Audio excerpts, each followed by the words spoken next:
And I'm trying to add in Yeah. as much as I can. So, imposing an equitable lens does not come without first understanding the community or client we are providing care for. This understanding is primarily formed through research, connections, and communications. The research methods can present different with each client. So, and also the communications and connections, I just don't want to repeat that again. But, yeah, so like I said, like an example of this would be like if your client is maybe an Indigenous community, or you're doing northern nursing, it would be advantageous to meet with a few community leaders and talk to them about some of the health issues that are going on. Or even, for example, if in our case with our project, if we were dealing with substance abusers, getting informed with maybe a neurospecialist, yes. Yes. Kind of what goes on because of the what happens during a substance use disorder. Yeah, like what happens physically to the brain, but also what happens psychologically. We could talk to a psychiatrist, that would have been a good one to start with. Yeah, and just also kind of do field research. A lot of these, if you go out to a lot of these homeless communities and stuff like that, they are, at the end of the day, good people to talk to if you can usually assess which ones are willing to have a conversation, but that's also very vital research, you know what I mean? Kind of getting that hands-on primary from the source, you know what I mean? So, and also describing with local churches and stuff like that, what kind of, organization groups might be organized and stuff like that. And, even with Indigenous community leaders, you can still meet with them to see if they have any efforts that help with this. So yeah, it can look a lot different for who you're doing it for. If you're talking on an individual level, that can kind of look like in a hospital setting. That can, of course, looking with your interprofessional health co-workers and collaborators, that's talking with, say, for example, if they have a physiotherapist, talking with their pharmacist, their psychiatrist, and just really doing that field research and making those connections really helps you paint a better picture of the community you're providing care for. So yeah, now that we've gotten through kind of our general understanding, we're already at probably 20 minutes. Yeah. This is a deeper look into our group. Yeah. So now we're gonna dive into the fun. Well, not that the other stuff isn't fun, but the more interesting stuff maybe. So the population we picked was persons with or risk of development of a substance use disorder, specifically in New Brunswick. As me and Ashlyn previously mentioned, we're both from New Brunswick, so we thought it was suiting. I just want to give a little background information on the population. So what is a substance use disorder? A disorder that impacts a person's brain and behavior and leads to an inability to control the use of illegal or illegal substances or medications. So there's a lot of stigma around substance use disorders, and it's very it's a gray area because a lot of the times people don't know they have a substance use disorder when they have one, or it could be super blatantly obvious, or they just don't want to admit it, Yeah, and a good way that I kind of think about the stigma is I remember in one of my previous bio classes in my former years of university, they kind of discussed how someone with a brain tumor, for example, they might exhibit some behavioral issues, we kind of excuse it, you know what I mean? Because they have a brain tumor. They have a disease. They're diseased, you know what I mean? They have an illness right now, so, you excuse that. But, and it's the same idea, someone with a substance abuse, they have a mental disorder, and it might not be exactly as physiological in nature as a brain tumor, but it is still that mental illness that is causing a difference in their behavior. You know what I mean? So that perspective can definitely reduce the stigma surrounding substance use disorders. Absolutely. Yeah. Yes. Yeah, so demographics in New Brunswick. New Brunswick has a higher proportion of its population living in rural areas compared to the national average. So we chose New Brunswick not only because we're both from there, but because of the rural aspect of it. Mm-hmm. Because when we think about social determinants of health, the more rural areas, usually it's associated with lower income, and that's less transportation, less access to resources. Yes. There's a lot of stuff that And it plays also, into it. when we look at New Brunswick, we'll get into the economic state of New Brunswick, which I can tell you is terrible. But a lot of these cities in New Brunswick don't have as robust transportation systems or public systems. Not top of the line. No, whatsoever. not even functional. Like Miramichi is defined a city, so it wouldn't be considered rural. Yeah. But there's no transportation between anywhere. You can't, like, there's no city bus or anything. Like, there is, but it comes once a day, and it's like we just 8-person bus, and it's a terrible. city bus in the valley. Like we had a city bus in St. John. Okay. And we just got one in. Yeah, like, so, and it's also, like, I feel like with New Brunswick, the cities kind of disperse a lot more than within, like Halifax, it can be really condensed and stuff like that. Like, access can just be down the street and stuff like that, but our cities are a lot more very spread out. Yeah, it's not this kind of... Yeah, so, all these resources are dispersed. Yes. A lot more than they usually would be. Yes, exactly. Now, so some of the risk factors in, at-risk populations of developing a substance use disorder. So youth, compared to the rest of youth in Canada, there is actually a larger proportion of youth in New Brunswick that engage in risky behaviors affecting mental and physical health. So ultimately, that's just saying, the youth in New Brunswick are more susceptible to engaging in these behaviors that include drug use, doing reckless behavior, drinking and driving, all that type of stuff. Yeah. So, and you see that engaging in risky behavior is often associated with your mental health. Mm-hmm. So, and that comes in together with the substance use disorder. I think it's very the two, mental health and a substance use disorder is very connected directly related to your mental health. Yeah, I would say for the most part. Oh, that's absolutely. what my perspective on it, but no, absolutely. Yeah. I mean, the research shows it, and yeah, it's all also about your upbringing and your environment around you. There's not, excuse me. There's not a lot of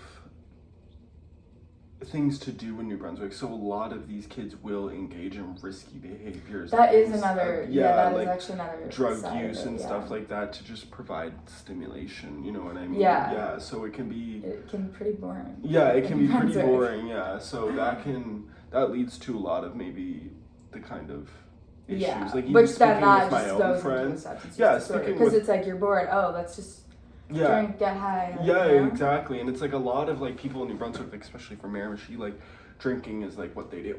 Yeah. That's if there's a weekend that drinking didn't happen, it was not a good weekend. You know what I mean? So not for me. I'm not a big drinker. I don't like it, but. Then the next thing is actually highlighting. So, at-risk population is people with mental health disorders. And New Brunswick actually has the second highest rate of mood and anxiety disorders in Canada. So that says a lot. And that will connect with something on the next slide. Yeah. And then risk factors is healthcare access. So only 6.6 psychiatrists per 100,000 people in a population, which for New Brunswick. So there's 6.6 psychiatrists per 100,000 people in New Brunswick. Yeah, which is significantly lower than the national average. Yeah, a lot of my dad is. So that's almost nearly 7 psychiatrists for 100,000. Absolutely, my people. family is. I mean, although our family doctor isn't the most prestigious, she's not. We're so lucky to have one. There's so many people, and that's why they've introduced. There is a things shortage of family doctors. Well, yeah, exactly. My dad, Brunswick. even right now, he has to go get a I guess blood work done or something like that, but he can't right now because they need an not blood work. I think it's actually a ultrasound, but there's no NP there. Nurse practitioner. There's no nurse practitioner. So yeah, there's just no healthcare providers really in New Brunswick to begin with. So that's kind of where I think it's that lack of education.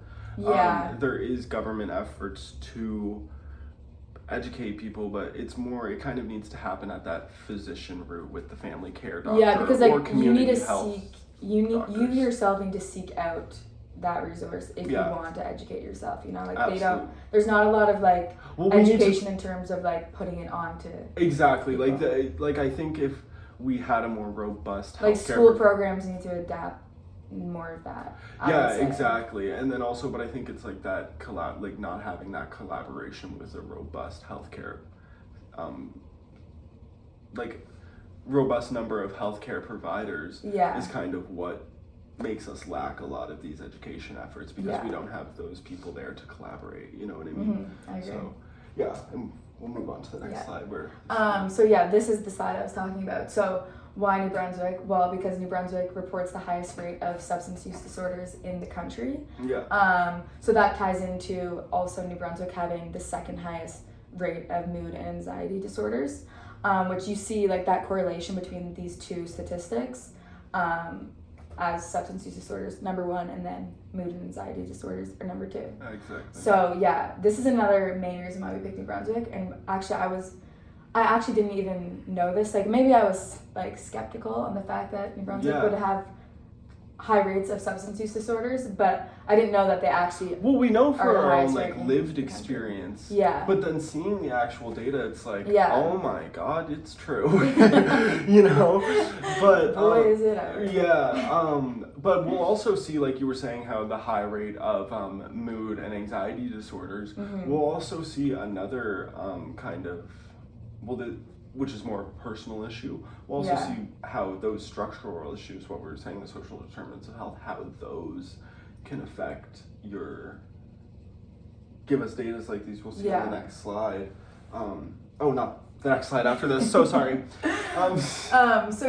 These are the three social determinants of health that we chose. So the first one was socioeconomic status, and that's just described as the social standing of an individual/group measured by the combination of education, income, and occupation. We wanted to focus on socioeconomic status for our population just because we chose New Brunswick. New Brunswick is one of the poorest provinces in Canada. It is. We'll get into the statistics in a minute. And then we chose childhood experiences. So adverse childhood experiences are potentially traumatic events that occur in childhood, usually between the ages of 0 to 17 years old. And we will see how those can affect you. And then also race and racism, which that's described as a form of prejudice that generally includes negative emotional reactions to members of the group, acceptance of stereotypes, and racial discrimination against individuals. So these are just the three that we chose, and we're going to dive more into the details. In our group. So socioeconomic status, New Brunswick has consistently higher poverty rates than the national average. Low economy province in a low economy country. Canada has been ranked the last in projected economy growth amongst the 30 high economy OECD countries, which I think is it's like America, Germany, all the Switzerland countries and stuff like that. The European countries, sorry. So we were ranked last. Canada was ranked last in economic growth, and then New Brunswick has been ranked third lowest in per person GDP in Canada. So you can just kind of see how Canada overall what our economic status is. Canada overall is not a very wealthy country. But when it comes to New Brunswick, we have the third lowest ranked per person GDP in all of Canada. So that's the lowest income per person, and that's just it's hard. Why does that matter? So I'll tell you.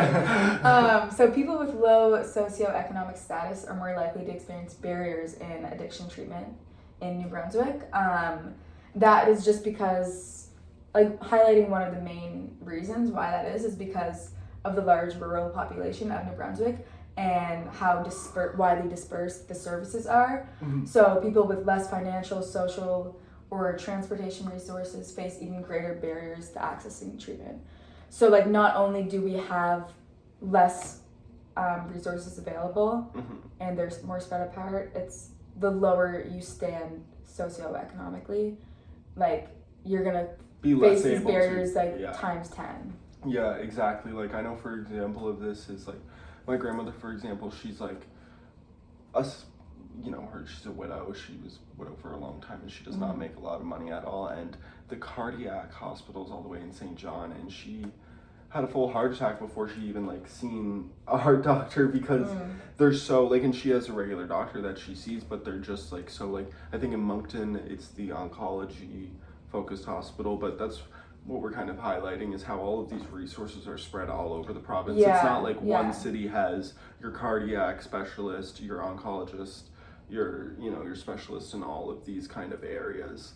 And also they don't have a lot of them, you know what I mean? Like we were going over that earlier statistic of the 6.6 to 100,000 Yeah. the physician to patient ratio. Mm-hmm. So yeah, it all is like we said, that snowball effect. Yeah. And then we also see how lower socioeconomic status is connected to chronic stress. So that's like financial insecurity, unstable housing, food insecurity, which ultimately increases your vulnerability to developing a substance use disorder. If you're like anything that's affecting your mental health, it automatically like you're up there to develop. It increases your risk Yeah. of developing. Because it's often seen to cope with chronic stress. Mm-hmm. Substance use is a very strong link and connection there. Yeah. So childhood experiences and their impact on substance use disorders. So here's a little statistic, but adults with any history of adverse childhood experiences have a 4.3 fold higher, wait, that didn't make sense. The 4.3 fold higher likelihood of developing a substance use disorder, which that makes sense in my mind. And then also New Brunswick's rate of youth victims of family violence is higher than the national average. So those two kind of connect with each other because you see New Brunswick's rate of youth victims of family violence is higher than the national average, and then that makes them more susceptible to developing a substance use disorder. And why all this matters and how this happens. There was a study and it basically just explained how there's a mechanistic pathway. So childhood maltreatment leads to cognitive damage, which then leads to substance use disorder. Yeah. But yeah, and then here, I don't know if you're able to They'll see be able this. to see it, like what we're referring to. Yeah, anyways, so there's a table here that just shows all the individual adverse childhood experience types. So it's like emotional, physical, sexual, and like you have your subtype, so if it's abuse, neglect, household dysfunction. So it's basically just like there's participants, and then it shows like the percentage of those participants that developed a substance use disorder because of that adverse childhood experience, which I thought that was pretty cool to see, like the entire like breakdown of it all, and just see like how many developed a substance use disorder because of that specific event. Yeah, absolutely. Yeah. Wow. Racism. So New Brunswick racial demographics are predominantly white, 91.2%, with the Indigenous communities representing the largest visible minority at 4.1%. The province is also a small host of population of Acadian peoples.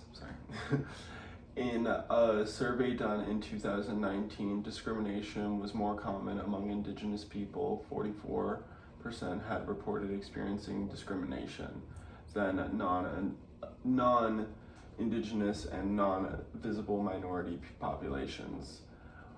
Yeah, which you see that's a big... I mean, you see that in every day in New Brunswick. It's I think New Brunswick is kind of a few years behind in that regard. You know what I mean? It's nothing funny, to be honest. Yeah, sorry. But like it's definitely something that we need to be addressing as nurses, and also it's I mean, it's just ridiculous. Yeah. It's just ridiculous, but I think the part that the role we play in that in nurses is addressing that in our care. Yeah. And forming more client-centered care, addressing how... And recognizing discrimination, Yeah. like, among, within like, the healthcare system. Yeah. Yeah, exactly. Yeah. And, And yeah. just not forgetting that it does still exist. Because, like, we have come a long way with, like, racism, but, like, just still keeping that in the back of your mind. No, absolutely. It is obviously... Well, still it's gonna just... Yeah, it's an inherent view in the back of not only their heads, the minorities' heads, but also ours. And it is just a visible difference that kind of does put people at I think in modern day we see a lot of kind of shying away from this topic, you know what I mean? Like people being afraid to say something wrong. Yeah. Which it's not about that, it's becoming informed by the actual people. You know what I mean? I think with, you know, growing up next to these communities and stuff like that, you never, if you know, treat them like an indigenous person, you treat them like a person. Yeah. You know what I mean? Yeah. So, it's more doing that. But also as nurses, I think the important part that I'm learning how to do is, you know, learning how, you know, how to still only address them as a person and think of them as a person, but be aware of how them being a minority has impacted their health status and might lead to their lack of access, their childhood experiences, their social experiences. So it all like... And that's when like equality comes into play. Yeah. Or equity comes into play, because you want to provide more empathetic care to them. Yeah, exactly. Well. Yeah, like more... Like we said, like that term that keeps coming up is like client-centered care, because that's really what it is, you know, just being overall informed. Sorry, I've seen a bird, but I have blue jays. But yeah, so why it matters, because the rates of trauma exposure and post-traumatic stress disorder are higher in Indigenous compared to non-Indigenous populations, and have been linked to substance use. So you kind of previously mentioned how substance use disorders are higher in Indigenous communities because of like past traumatic events. Yeah, exactly. It goes a lot back to, you know, like as described from community members that I've spoke to, it goes a lot back to, you know, when we had those residential school efforts, a lot of them would come back traumatized. They would deal with alcoholism to kind of, you know, deal with that, and they would rely on that. And it also can be, you know, genetic prepositions, and we also can't even like, even when we were doing our interprofessional health education in module 1, the methylation of DNA, she talks about how even that stress and that trauma can mutate our own DNA in our lifetime. So it's and also the loss of culture, and this is coming from the, you know, head of Indigenous health